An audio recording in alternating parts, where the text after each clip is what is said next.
17th episode, age of millennium, ക്രിസ്തുവിൻ്റെ 1000 ആണ്ട് വാഴ്ച അല്ലെങ്കിൽ സഹസ്രാബ്ദ യുഗം.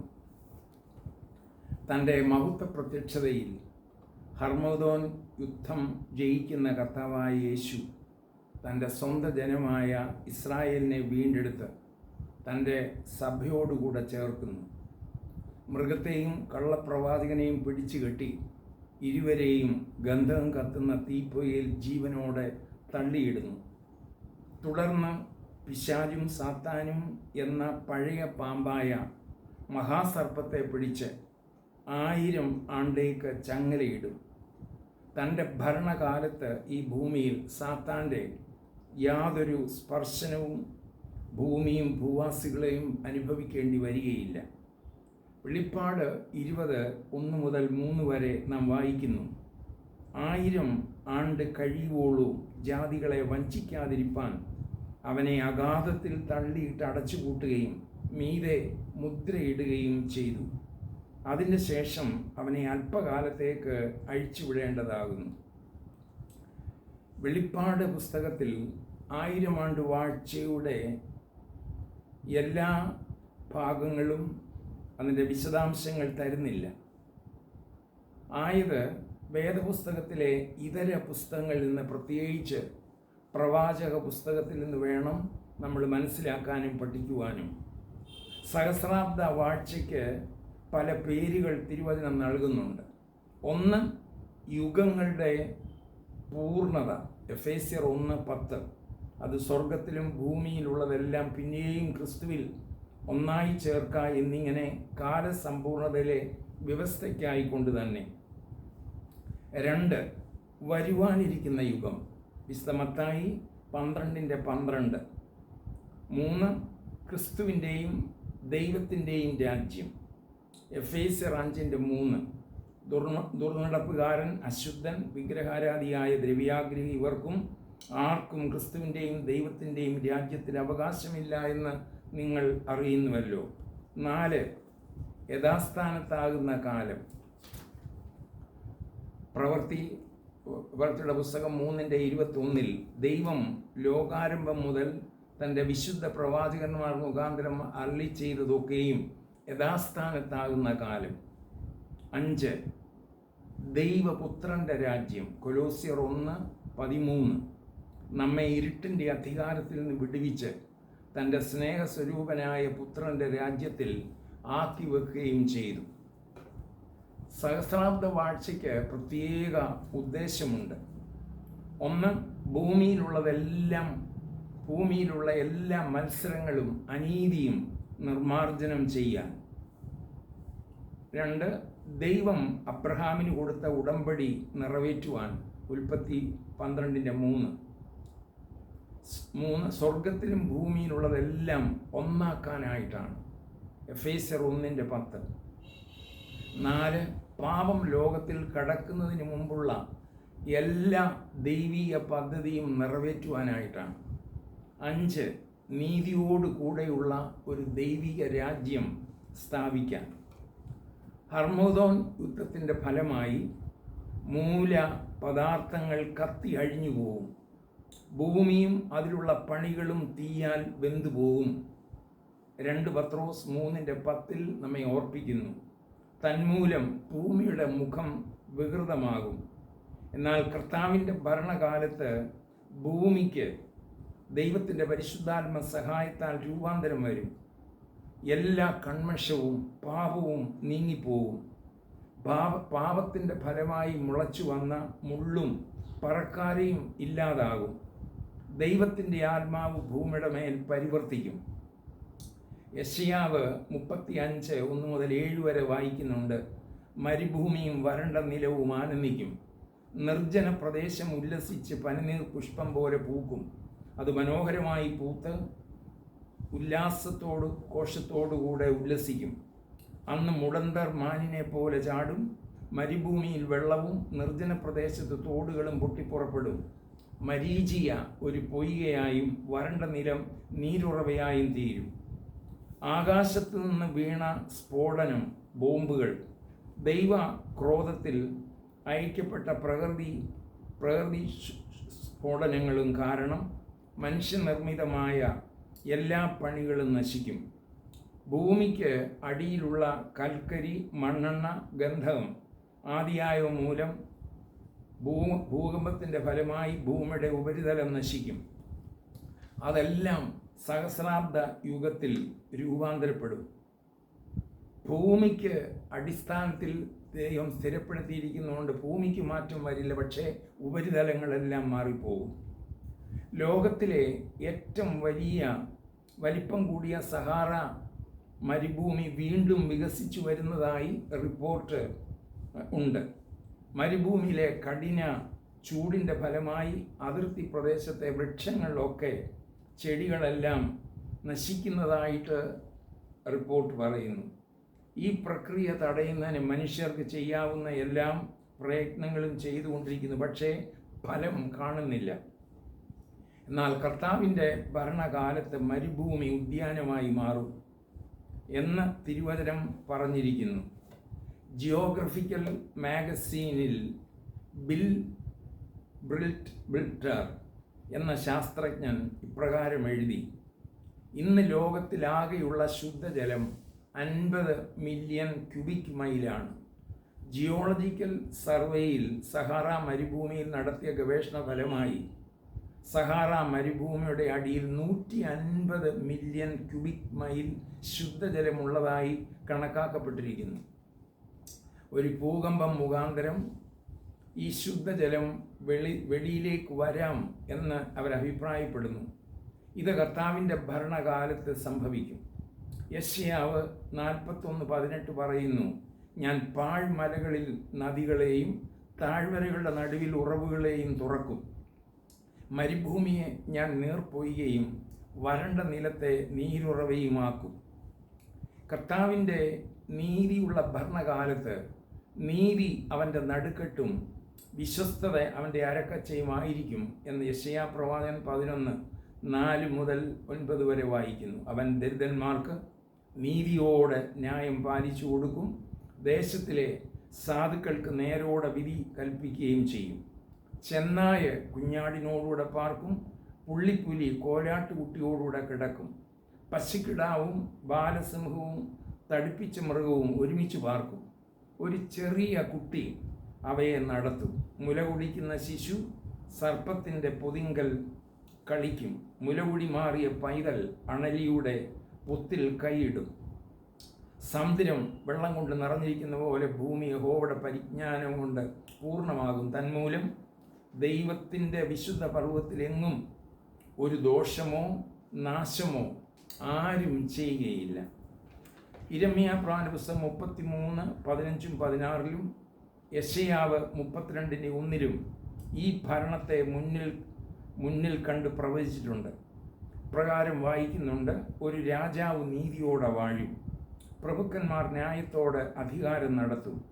ഒരുവൻ, അതായത് ക്രിസ്തു, കാറ്റിനൊരു മറവും പിശറിന് ഒരു സങ്കേതവുമായി വരണ്ട നിലത്തെ നീർത്തോടുകൾ പോലെയും ക്ഷീണമുള്ള ദേശത്തൊരു വൻ പാറയുടെ തണൽ പോലെയും ഇരിക്കും. ആ കാലം കർത്താവ് സർവ്വഭൂമിക്കും രാജാവായിരിക്കും.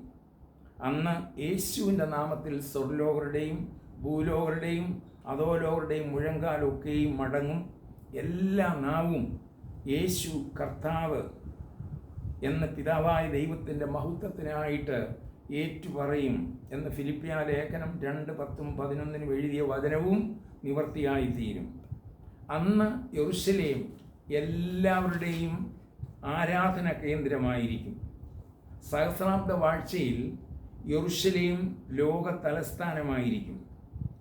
യെശയ്യാവ് 2:2-4 വരെ അത് പ്രവചിച്ചിരിക്കുന്നു. സക്രിയാവ് 8:22-23 പറയുന്നു: അങ്ങനെ സകല ജാതികളും ബഹുവംശങ്ങളും യെരൂശലേമിൽ സൈന്യങ്ങളുടെ യഹോവയെ അന്വേഷിപ്പാനും പ്രസാദിപ്പാനുമായി വരും. ആ കാലത്ത് ജാതികളുടെ സകല ഭാഷകളിൽ നിന്നും 10 പേർ ഒരു യഹൂദൻ്റെ വസ്ത്രം പിടിച്ച്, ദൈവം നിങ്ങളോടുകൂടെ ഉണ്ടെന്ന് ഞങ്ങൾ കേട്ടിരിക്കയാൽ ഞങ്ങൾ നിങ്ങളോട് പോരുന്നു എന്ന് പറയും.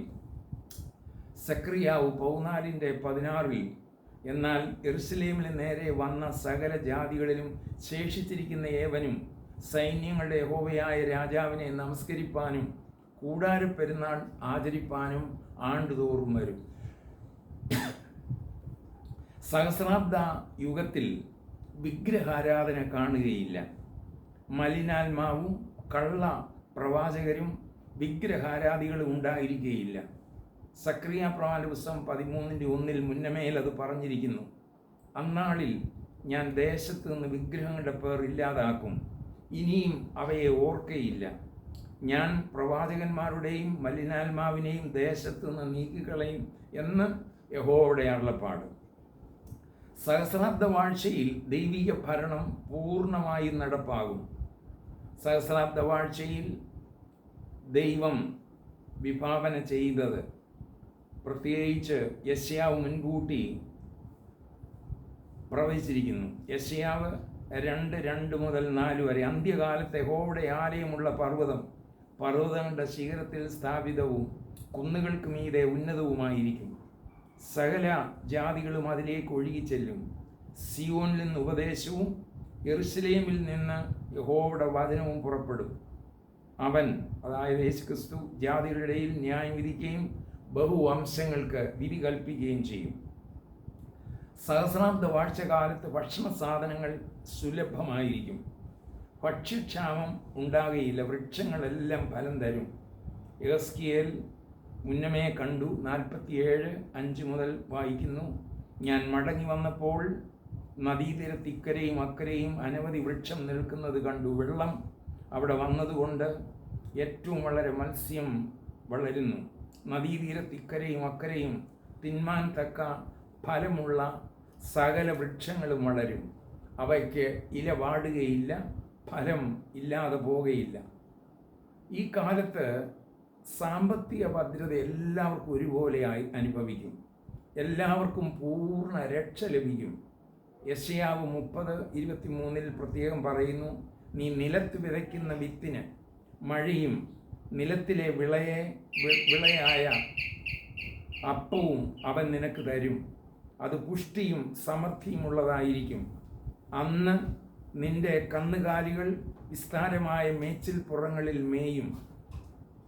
യെശയ്യാവ് 35 അധ്യായം സഹസ്രാബ്ദ വാഴ്ചയിൽ സംഭവിക്കുന്ന സവിശേഷകരമായ അനുഭവങ്ങൾ വിവരിക്കുന്നു. മരുഭൂമിയും വരണ്ട നിലവും ആനന്ദിക്കും. മരുഭൂമിയിൽ വെള്ളവും നിർജ്ജന പ്രദേശത്ത് തോടുകളും പൊട്ടി പുറപ്പെടും. മരീചിക ഒരു പൊയ്കയായും വരണ്ട നിലം നീരുറവളായും തീരും. വഴി പോക്കർക്ക് വഴി തെറ്റുകയില്ല. സിംഹവും ദുഷ്ടമൃഗവും അവിടെ കയറി വരികയില്ല. വീണ്ടെടുക്കപ്പെട്ടവർ അവിടെ നടക്കും. സഹസ്രാബ്ദ വാഴ്ചകാലത്ത് എല്ലാവർക്കും രോഗസൗഖ്യം ലഭിക്കും.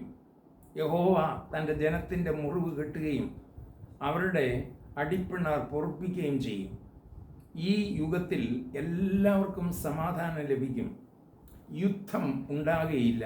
ജാതി ജാതിക്ക് നേരെ വാളോങ്ങുകയില്ല. അവർ ഇനിയും യുദ്ധം അഭ്യസിക്കുകയുമില്ല എന്ന് യെശയ്യാ പ്രവാചകൻ 2:4 ഓർപ്പിക്കുന്നുണ്ട്. സഹസ്രാബ്ദ വാഴ്ചയിൽ എല്ലാ ജഡത്തിന്മേലും പരിശുദ്ധാത്മാവ് വ്യാപിക്കും. യെഹെസ്കേൽ പ്രവാചകൻ ദർശിച്ചു പറയുന്നു 36:26-27, ഞാൻ നിങ്ങൾക്ക് പുതിയൊരു ഹൃദയം തരും, പുതിയൊരു ആത്മാവിനെ നിങ്ങളുടെ ഉള്ളിലാക്കും. കല്ലായുള്ള ഹൃദയം ഞാൻ നിങ്ങളുടെ ജഡത്തിൽ നിന്ന് നീക്കി മാംസമുള്ള ഹൃദയം നിങ്ങൾക്ക് തരും. ഞാൻ എൻ്റെ ആത്മാവിനെ നിങ്ങളുടെ ഉള്ളിലാക്കി നിങ്ങളെ എൻ്റെ ചട്ടങ്ങളിൽ നടക്കുമാറാക്കും. നിങ്ങൾ എൻ്റെ വിധികളെ പ്രമാണിച്ച് അനുഷ്ഠിക്കും. തന്മൂലം ദൈവിക ആരാധന ക്രമം ആയിരിക്കും. ദൈവം പറയുന്നു, എൻ്റെ വിശുദ്ധ മന്ദിരമുള്ള സ്ഥലത്തിന് ഭംഗി വരുത്താനായി ലെബനോനിൻ്റെ മഹത്വവും സരളവൃക്ഷവും പൈനും പുന്നയും ഒരുപോലെ നിന്റെ അടുക്കൽ വരും. അങ്ങനെ ഞാൻ എൻ്റെ പാദസ്ഥാനത്തെ മഹത്വീകരിക്കും. ആ കാലഘട്ടത്തിൽ ജനം വിശുദ്ധരും അവരുടെ പാർപ്പിടങ്ങൾ വിശുദ്ധവുമായിരിക്കും.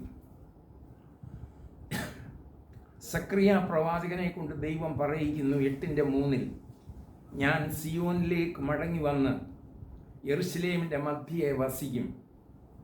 ഞാൻ യെരുശലേമിനെ സത്യനഗരമെന്നും സൈന്യങ്ങളുടെ യഹോവയുടെ പർവ്വതത്തിന് വിശുദ്ധ പർവ്വതമെന്നും പേർ പറയും. ഈ കാലഘട്ടത്തിൽ ജനമെല്ലാം ഒന്നടങ്കം സന്തോഷം അനുഭവിക്കും. യെശയ്യാവ് 19:3 അത് പറഞ്ഞിരിക്കുന്നു. സഹസ്രാബ്ദ വാഴ്ചയിൽ സമുദ്രം വെള്ളം കൊണ്ട് നിറഞ്ഞിരിക്കുന്നത് പോലെ ഭൂമി യഹോവയുടെ പരിജ്ഞാനം കൊണ്ട് പൂർണ്ണമായിരിക്കും. അവിടെ ജനം തമ്മിൽ സമ്പർക്കം പുലർത്തുവാൻ ഒരേ ഭാഷയായിരിക്കും.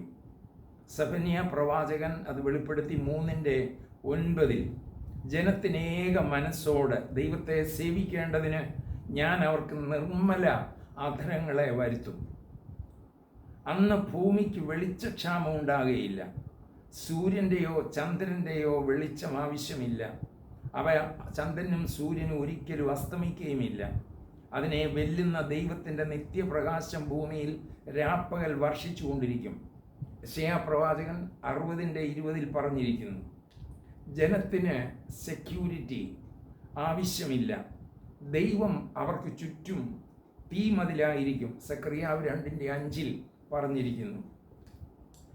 ഈ യുഗത്തിൽ ക്രിസ്തുവിൻ്റെ വാഴ്ചകാലത്ത് രോഗം ആരെയും ഗ്രസിക്കുകയില്ല.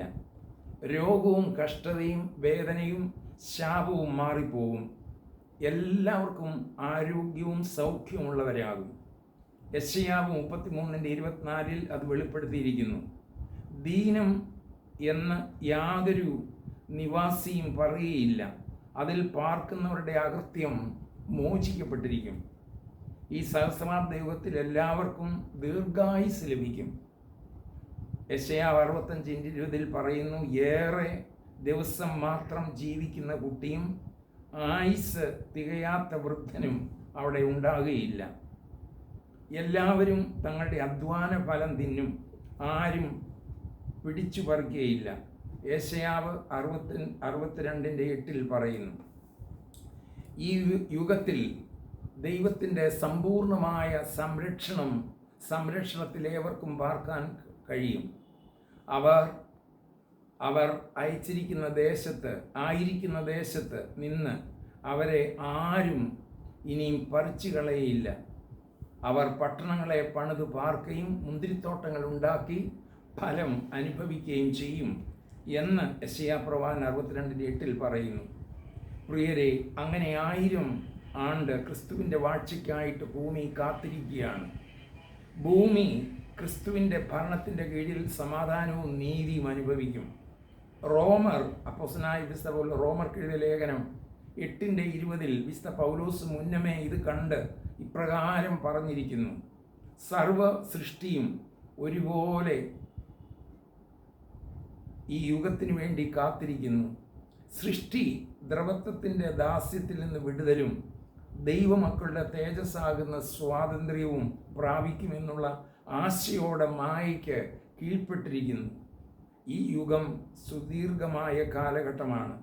ദൈവത്തിൻ്റെ കണക്കിലെ വർഷങ്ങൾ എന്ന് നമ്മൾ അറിയണം. തുടർന്ന് അടുത്ത എപ്പിസോഡിൽ ചിന്തിക്കുന്നത് ഗോഗ് മാഗോഗ് യുദ്ധം അന്തിമ പോരാട്ടമാണ്. വെളിപ്പാട് പുസ്തകം 20:7 മുതൽ 10 വരെയുള്ള വാക്യങ്ങളിലൂടെ.